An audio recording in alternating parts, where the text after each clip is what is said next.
บายดีทุกคนมาเบิงหิมะตกแห้งวันนี้แบบตกลงมาเต็มเบิดเลยเบิงบรรยากาศทั้งหลังเนอะแบบขาวไปเบิดคูซอกคูเจ๋เลย ก็สิเป็นประมาณนี้เลยเนาะทุกคนตอนนี้ก็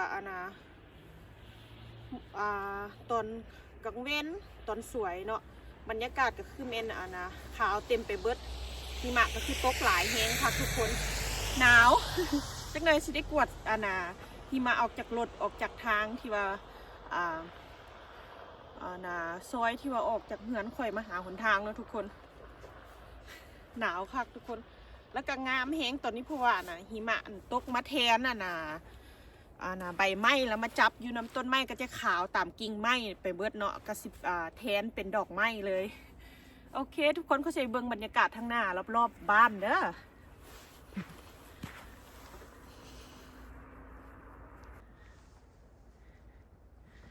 นี่ตอนนี้ก็คือเป็นประมาณนี้เลยสังเกตเบื้องต้นไม้เด้อทุกคนต้นไม้ก็คือจังแบบขาวงามแหงเพราะว่าหิมะเพิ่นตกลงมาเกาะอยู่น้ำต้นไม้เนาะก็สีแทนเป็นดอกไม้เลยประมาณนี้เลยทุกคนบรรยากาศก็คือเย็นหนาวขาวเต็มไปหมดตอนนี้แนมไปใส่ก็ได้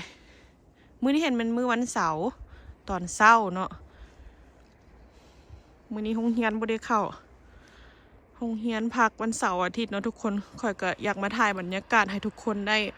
เบิ่งน้ำกันว่าตอนนี้บ้านข่อยเมืองฮอลแลนด์เนาะรัฐมิชิแกนที่ว่าข่อยอยู่ก็สิเป็นประมาณนี้เลยอากาศก็คือหนาวหลายเพราะว่าหิมะตกก็สิเป็นแบบนี้เลยรถผ่านไปผ่านมาก็จะเสียงดังแน่เด้อทุกคน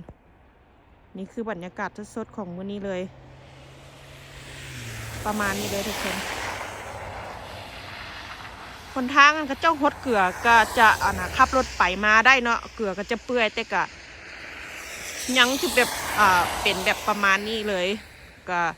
ขับรถก็ต้องได้ระมัดระวังเนาะนี่ฝั่งนี้ก็จะเปลี่ยนแบบนี้เลย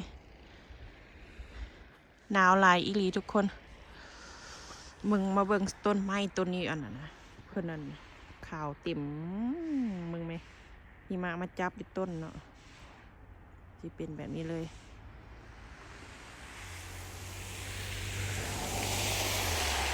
รถผ่านไปผ่านมาก็จะเสียงดังเนี่ยจักหน่อยหนึ่งไฟแดงก็อยู่ใกล้ๆเติบพุ่นก็จะมีรถมากวดหิมะตลอดนะทุกคนแนมเห็นบ่ไกลๆพุ่นบนไฟแดงพุ่น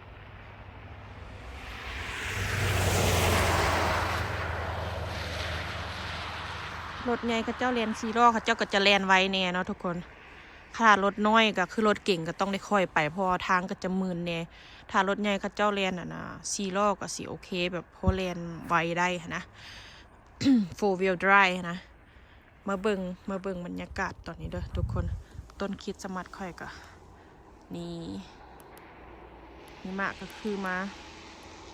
ลงมาเป็นก้อนเต็มแบบนี้เลยนะ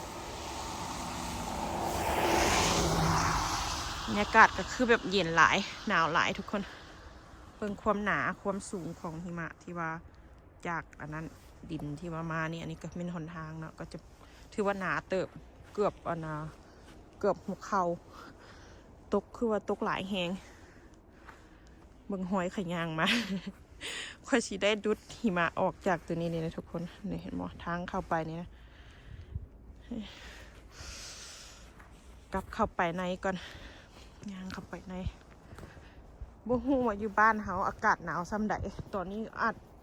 จะยังหนาวอยู่ที่บนเนาะอยู่ประเทศลาวประเทศไทยแต่ก็คือสิบ่หนาวหลายทออยู่พี่เนาะทุกคนเมืองข่อยอยู่เป็นเมืองฮอลแลนด์รัฐมิชิแกนประเทศสหรัฐอเมริกาเด้อทุกคน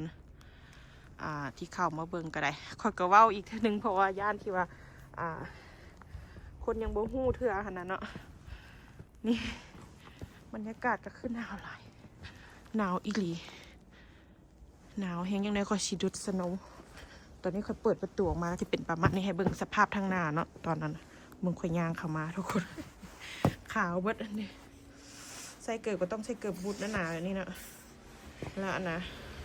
นี่เลยค่อยออกไปเป็นวันนี้เปิดประตูออกมากะพอ พ่อหิมะแบบนี้เลยทุกคนคือหนาวแฮงรถก็จะเต็มด้วยหิมะเขาก็ต้องได้กวาดออกก่อนสิไปใส่มาใส่นะบรรยากาศก็กำลังตกมาอีกแล้วนี่นะตกลงมาเห็นไหมกำลังขาวๆตกลงมา